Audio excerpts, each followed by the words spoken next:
ವಿಚಾರದಲ್ಲಿ ಕೇಂದ್ರ ಸರ್ಕಾರ ಆಗಿರ್ಬೋದು, ಪ್ರಧಾನಮಂತ್ರಿಗಳಾಗಿರ್ಬೋದು, ಶಿಕ್ಷಣ ಸಚಿವರಾಗಿರುವಂತಹ ಧರ್ಮೇಂದ್ರ ಪ್ರಧಾನ್ ಜಿ ಇರ್ಬೋದು, ಇದ್ರ ಬಗ್ಗೆ ಕೇಂದ್ರ ಸರ್ಕಾರ ಆಗಲೇ ಸ್ಪಷ್ಟನೆಯನ್ನ ಪಡಿಸಿದೆ. ನೀಟ್ ಬಗ್ಗೆ ಪಾರ್ಲಿಮೆಂಟ್ ನಲ್ಲಿ ಸಮಗ್ರವಾಗಿ ಚರ್ಚೆ ಮಾಡೋಣ, ಎಷ್ಟು ಗಂಟೆಗಳ ಕಾಲ ಆದರೂ ಕೂಡ ನಾವು ಚರ್ಚೆ ಮಾಡೋದಕ್ಕೆ ತಯಾರಿದ್ದೇವೆ. ನೀಟ್ ಪರೀಕ್ಷೆ ವಿಚಾರದಲ್ಲಿ ಏನು ದುರಂತ ಆಗಿದೆ, ಇದರಲ್ಲಿ ಕೇಂದ್ರ ಸರ್ಕಾರ ಮುಚ್ಚಿಡ್ತಕ್ಕಂಥ ಯಾವುದೇ ವಿಚಾರಗಳಿಲ್ಲ, ಮುಕ್ತವಾಗಿ ನಾವು ಚರ್ಚೆಗೆ ತಯಾರಿದ್ದೇವೆ ಅಂತ ಕೇಂದ್ರ ಸರ್ಕಾರದ ಮೇಲೂ ಕೂಡ ಇವತ್ತು ಕಾಂಗ್ರೆಸ್ ಪಕ್ಷ ತನ್ನ ರಾಜಕೀಯ ಬೇಳೆನ ಬೇಯಿಸ್ಕೊಳ್ಳೋದಕ್ಕೆ ಹೊರಟಿದೆ. ನಿನ್ನೆನೂ ಕೂಡ ಬೆಂಗಳೂರಿನಲ್ಲಿ ಭಾರತೀಯ ಜನತಾ ಪಾರ್ಟಿ ನಾವು ಪ್ರೊಟೆಸ್ಟ್ ಅನ್ನು ಮಾಡ್ತಕ್ಕಂಥ ಸಂದರ್ಭದಲ್ಲಿ ಹರೀಶ್, ನಮ್ಮ ಹರಿಹರದ ಶಾಸಕರಾಗಿರ್ತಕ್ಕಂಥ ಹರೀಶ್ ಅವ್ರ ಮೇಲೆ ಮೊಟ್ಟೆಯಿಂದ ದಾಳಿ ಮಾಡುವಂತ ಕೆಲಸ ಆಯಿತು. ಬೇರೆ ನಮ್ಮ ಶಾಸಕರುಗಳ ಮೇಲೆ ಕೂಡ ದಾಳಿ ಮಾಡ್ತಕ್ಕಂಥ ಕೆಲಸ ಆಗಿದೆ.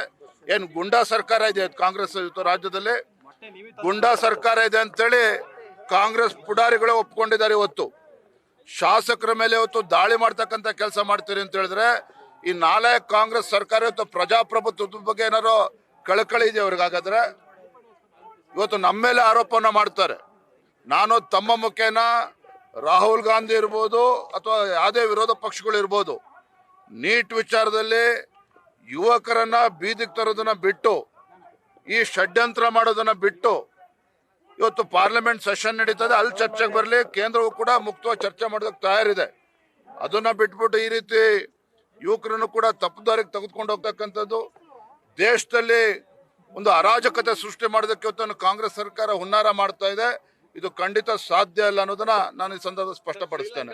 ಬಾಂಗ್ಲಾದೇಶದ ಮಾದರಿಯಲ್ಲಿ ಇಲ್ಲೂ ಕೂಡ ದಂಗೆ ಎದ್ದೇಳಬೇಕು ಅನ್ನೋದು ಮೆಸೇಜ್ ಸಂದೇಶ ಮಾಡಿರ್ತಕ್ಕಂಥದ್ದು ಇದಾಗಿದೆ ಸರ್, ಮಾಹಿತಿ ಬಂದಿದೆ. ನೋಡಿ, ಇದು ಮಾಹಿತಿ ಹುಟ್ಟಾಗ್ತಾ ಇರ್ತಕ್ಕಂಥದ್ದು ಯುವಕರಲ್ಲ ಅಥವಾ ವಿದ್ಯಾರ್ಥಿಗಳಲ್ಲ, ಇದನ್ನ ಹುಟ್ಟಾಗ್ತಾ ಇರ್ತಕ್ಕಂಥದ್ದು ಕಾಂಗ್ರೆಸ್ ಪಕ್ಷ.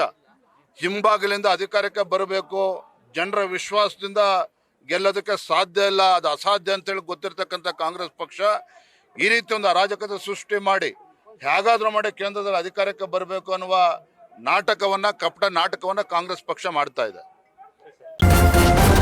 ನ್ಯೂಸ್ ಫಸ್ಟ್ ನಿರ್ಭೀತಿಯಿಂದ ನಿಮ್ಮ ಪರವಾಗಿ.